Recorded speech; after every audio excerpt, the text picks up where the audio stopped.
If peace with Iran is really within reach, why is Iran acting like it has no reason to surrender?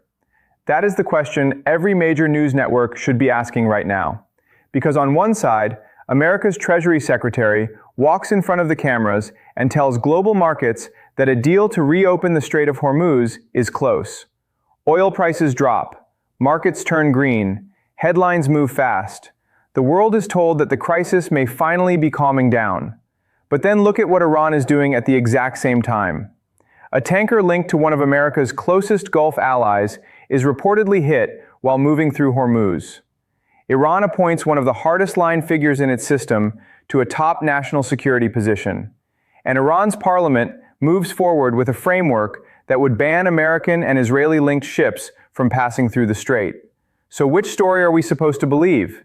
The story from Washington, where peace is almost here? Or the story from Tehran, where the waterway is becoming more controlled, more militarized, and more dangerous? Because both stories cannot be true in the same way. If Iran is desperate for a deal, why raise the pressure? If Iran is about to reopen Hormuz, why move toward banning ships? If Iran is ready to reduce tensions, why put a hardliner in charge of national security? This is not confusion, this is strategy. And the strategy is built around one weapon that almost nobody talks about: time. Not missiles, not drones, not aircraft carriers, time. The side that needs a deal more urgently is the weaker side at the negotiating table. And right now, Washington needs visible progress fast. Gas prices matter, markets matter, elections matter. Every day Hormuz stays unstable becomes another day American voters feel the war in their wallets. Iran understands that. Tehran does not need to defeat America in a direct military fight. It only needs to survive long enough for the political cost inside America to rise. That is why this moment is so dangerous. Washington wants a headline: peace is close. Iran wants leverage. Hormuz stays under pressure. Washington wants markets calm. Iran wants the world to understand that nothing moves through the Gulf without consequences. And between those two goals, the real deal may be much farther away than the headlines suggest. Because Iran's conditions are not small. They are not minor adjustments. They are not the kind of demands you make when you are begging for an exit. Iran wants military pressure to stop. It wants sanctions lifted. It wants frozen assets released. It wants American forces pulled back. It wants its regional network protected. And it wants Hormuz treated not as a normal international waterway, but as a battlefield where Tehran still holds the switch. Now compare that with Trump's side. Washington wants Iran to surrender nuclear material first, accept limits, reopen the strait, and prove that pressure worked. That is not a normal negotiating gap. That is a wall. And this is why the peace is close narrative may be dangerously misleading. Peace may be close for the cameras, but on the ground, Iran is acting like it can wait. It has Russian support. It has Chinese buyers. It has Pakistani routes. It has Gulf leverage. It has Hormuz. And most importantly, it has the clock.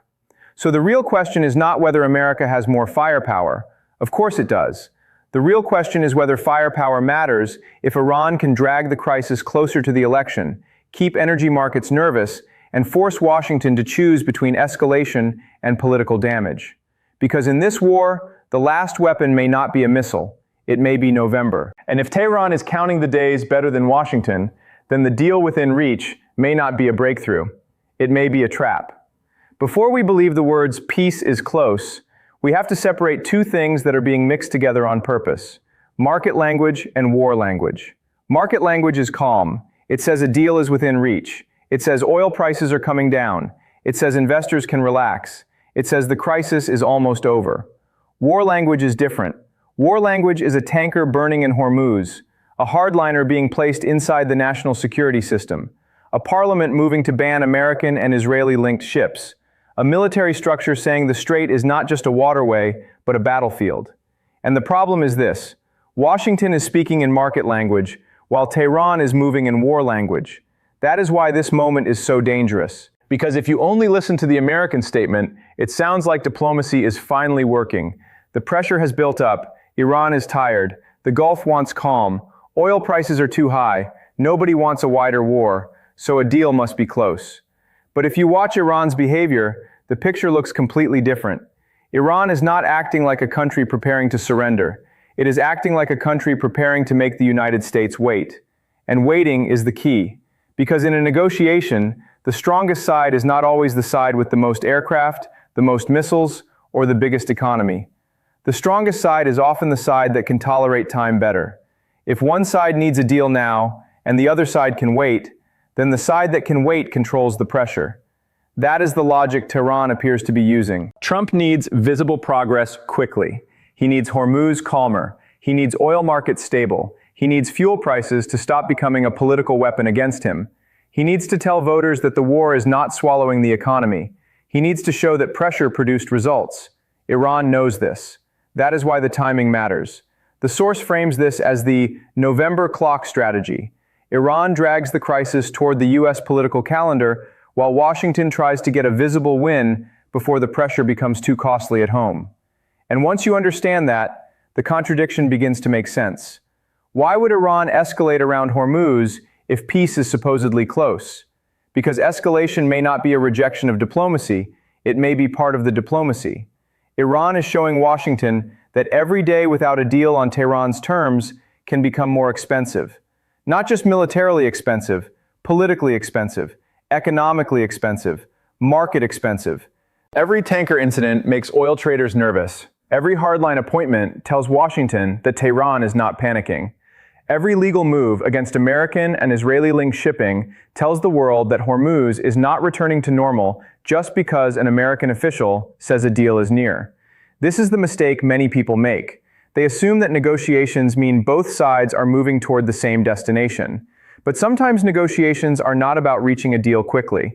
Sometimes negotiations are about controlling time. Washington wants a short road to a headline. Iran wants a long road to leverage. That is the battle. Now look at the conditions. Iran is not asking for a small adjustment. It is not saying, give us a symbolic concession and we will reopen everything. According to the source, Iran's public demands include permanent restraint on U.S. strikes, withdrawal of American forces from the region around Iran, war reparations, sanctions relief, frozen assets released, and an end to hostile rhetoric. Now compare that with Trump's position. Iran must surrender enriched uranium before serious negotiation. Those two positions are not separated by a normal diplomatic gap. They are separated by a political cliff. Because for Trump, letting Iran keep its nuclear leverage after months of pressure would look like failure. But for Iran, handing over nuclear material first would look like humiliation. So each side needs the other to blink first. Trump needs Iran to make a concession big enough to call victory. Iran needs Trump to accept a process vague enough that Tehran keeps its leverage. That is why peace is within reach, may be less a description of reality and more a message to markets. Calm down. Do not panic. Do not spike oil prices. Do not punish the economy yet. But Iran is answering with a different message. Nothing is free. Hormuz is not normal. Your allies are exposed, and we can wait. This is also why the UAE tanker incident matters so much. The UAE is not some distant actor. It is one of America's closest Gulf partners. If a UAE-linked tanker can be hit while Washington is telling the world that a deal is close, that sends a message to every Gulf capital. It says, even if Washington talks about peace, your ships are still vulnerable. And that forces Gulf allies into a difficult position. They want Iran contained, but they also want their ports, tankers, gas facilities, and oil infrastructure protected. They want American pressure, but they do not want the cost of that pressure to land on their own economies. So they push for restraint, they push for channels, they push for technical arrangements, they push for diplomacy before the region catches fire. And Iran understands that pressure point perfectly. Iran does not need Gulf states to become pro-Iran. It only needs them to become afraid of escalation. Fear is enough. Fear makes allies call Washington. Fear makes markets react. Fear makes negotiations urgent. Fear turns American power into something that must be negotiated with its own partners before it can be used. That is how a weaker state creates leverage against a stronger one. It does not match America missile for missile. It finds the places where America's system is exposed: energy markets, shipping lanes, Gulf infrastructure, election pressure, alliance anxiety, military stockpiles, public fatigue. Then it pushes there. This is why the Iran is desperate argument needs to be handled carefully. Yes, Iran is under pressure. Its economy is hurting. Sanctions are painful. War is expensive. Domestic stability matters. None of that should be dismissed. But pressure is not the same as collapse. A state can be under pressure and still have strategy. A state can be economically damaged and still use geography effectively. A state can face internal problems and still exploit the other side's political calendar. That may be what Iran is doing. The uploaded source argues Iran still has lifelines through Russia, China, and Pakistan, and enough internal room to manage fuel subsidy pressure instead of triggering unrest at the worst possible moment.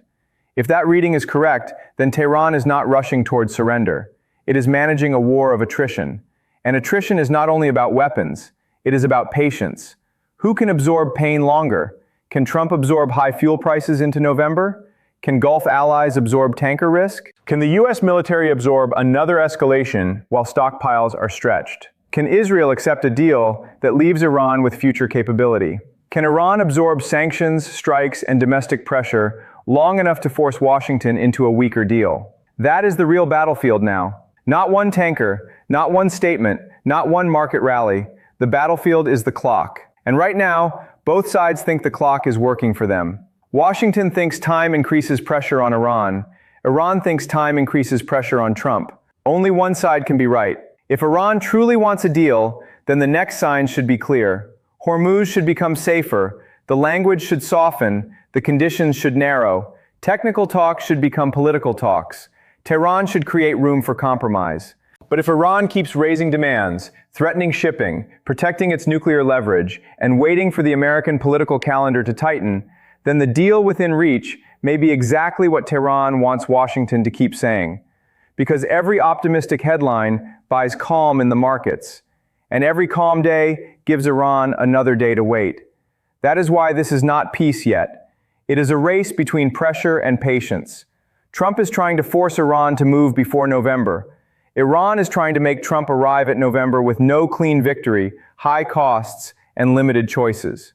And if that is the game, then the most important weapon in this conflict is not sitting on a destroyer inside a bunker or under a runway. It is sitting on the calendar. Now look at the deal itself, because this is where the peace is close story begins to collapse. A real deal needs a bridge. There must be some middle ground where both sides can step back, claim success, and survive politically. But here, the two sides are not standing on opposite ends of a bridge. They are standing on opposite cliffs. Washington wants Iran to surrender nuclear material, reopen Hormuz, reduce the threat, and prove that American pressure worked. Iran wants something completely different. According to the source, Iran's conditions include an end to U.S. strikes, removal of American forces from the surrounding region, reparations, sanctions relief, frozen assets released, and an end to hostile rhetoric against Iranian religious and national values. That is not a small negotiating list. That is a demand for a new regional order. So when Washington says a deal is within reach, the first question should be, which deal? The American deal, where Iran gives up leverage first, or the Iranian deal, where America pulls back first? Because those are not the same deal. They are two different endings to the war. In Trump's version, Iran is pressured into retreat. Hormuz opens, nuclear material is surrendered, markets calm, the White House claims strength worked. In Tehran's version, America accepts that Hormuz cannot simply be forced open. Sanctions are lifted, military pressure stops. Regional allies are protected. Iran keeps enough leverage to say it did not surrender. That is the real conflict now. Not only bombs, not only ships, not only oil. The real conflict is over which side gets to define victory. And this is why Iran's hardline signals matter. If Tehran were truly desperate, it would be lowering the temperature. It would be appointing softer figures. It would be narrowing its demands. It would be giving Washington something visible to show markets and voters. Instead, the source says, Iran is doing the opposite. It is threatening any regional country that helps restore freedom of navigation against Iran's wishes. It is warning American soldiers against entering Iranian soil. It is turning Hormuz into a battlefield of political messaging. It is showing that technical talks do not equal surrender. That is not the behavior of a state begging for an exit. That is the behavior of a state trying to raise the price of every American option. And this is where Washington's problem becomes much deeper. Because if diplomacy fails, what is Plan B? More strikes? That may damage Iran, but it may not force surrender. A blockade? Iran is already looking for routes around pressure. A proxy campaign inside Iran? According to the source, the earlier Kurdish destabilization idea collapsed because Turkey opposed it. The Kurdish regional government in Iraq refused staging territory, Kurdish groups wanted guarantees, and the operational expectations were unrealistic. That matters, because if the United States cannot rely on a clean internal pressure strategy, then it is left with two ugly choices: direct escalation or direct negotiation. And Iran knows that.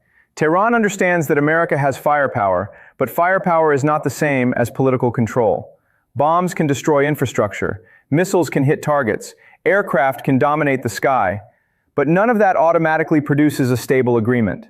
A country can be hurt and still refuse. A regime can be weakened and still survive.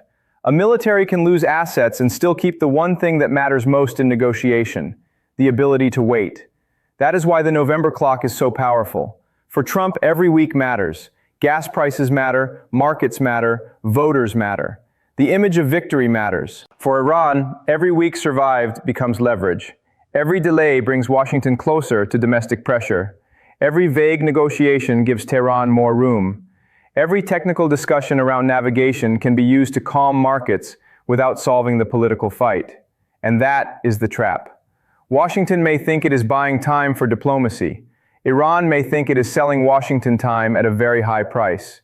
Now add the outside players. Iran is not completely alone.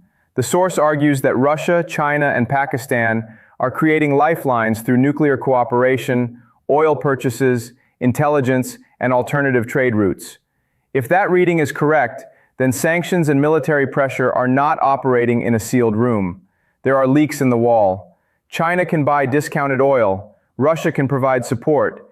Pakistan can offer routes and geography. And every outside lifeline makes Iran less desperate than Washington wants the public to believe. That does not mean Iran is comfortable. It does not mean Iran is winning easily. It does not mean the Iranian economy is healthy. But it does mean this is not a simple story of collapse. It is a story of managed pain. And managed pain is very different from surrender. This is why the Graham sanctions approach may create blowback. The source argues that stronger sanctions pressure could push China, Russia, and Iran closer together instead of isolating Tehran. If Washington threatens every buyer of Iranian or Russian energy, it may not only squeeze Iran, it may also create a larger anti-US economic bloc that begins finding ways to trade around American pressure. That is the danger of overusing financial power. At first, it isolates the target. But if too many major states feel threatened by the same system, they begin building alternatives. And once alternatives begin forming, the original weapon becomes less frightening over time. That is the long game Iran is trying to survive into. Not win today, survive today. Not defeat America this week, make America pay every week. Not reopen Hormuz on Washington's terms, turn Hormuz into a negotiation over the future balance of power in the Gulf. This is also why the northern and eastern routes matter. If Iran can secure its northern flank through the Caspian framework and use eastern routes through Pakistan to reduce the pressure of a naval blockade, then the United States is not dealing with an isolated country trapped behind one waterway. It is dealing with a state trying to close every vulnerability before the next phase of pressure arrives. South, Hormuz; north, Caspian; east, Pakistan routes. That is not improvisation. That is strategic preparation. And if that preparation succeeds, then America's leverage becomes narrower. It can still bomb. It can still sanction. It can still threaten. But the question becomes whether those tools can create the political result Washington needs before the clock runs out. Because Trump does not just need Iran to suffer, he needs Iran to move. And there is a huge difference. Suffering can harden a state. Movement requires the state to believe the next step is worse than compromise. Right now, Iran may not believe that. It may believe Trump needs the deal more urgently. It may believe Gulf allies fear escalation more than they fear Iranian control of Hormuz. It may believe China and Russia will help it survive. It may believe America has no good plan B. And if Iran believes all of that, then it will keep playing the clock. This is why the next signs matter. Do not watch only the press conferences. Watch whether Hormuz actually becomes safer. Watch whether Iran's hardliners go quiet or keep speaking. Watch whether Washington lowers its nuclear demand or repeats it. Watch whether China continues buying. Watch whether Pakistan routes become more important. Watch whether Saudi Arabia, Turkey, Pakistan, and possibly Egypt move toward a new regional security structure outside the old American center. Because if that happens, the war is no longer only about Iran. It becomes about whether the Middle East is still organized around American guarantees, or whether regional powers are preparing for a world where they cannot depend on Washington to control every crisis. That is the deeper story. A tanker strike is an event. A hardliner appointment is a signal. A ship ban is a threat. A failed Plan B is a weakness. But all of them together form a pattern. Iran is trying to prove that time belongs to Tehran. Washington is trying to prove that pressure still belongs to America. And the world is waiting to see which weapon is stronger, firepower or patience.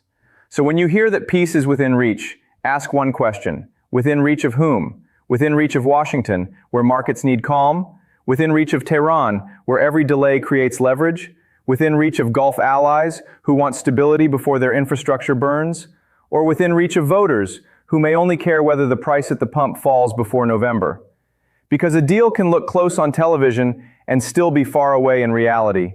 And that may be exactly what is happening here. America wants a headline before the election. Iran wants time before the election. And in a war where time itself has become the weapon, the side fighting closer to home may be the side that can wait longer. So before you go, tell me in the comments, is Iran really close to making a deal, or is Tehran using the calendar to trap Trump before November?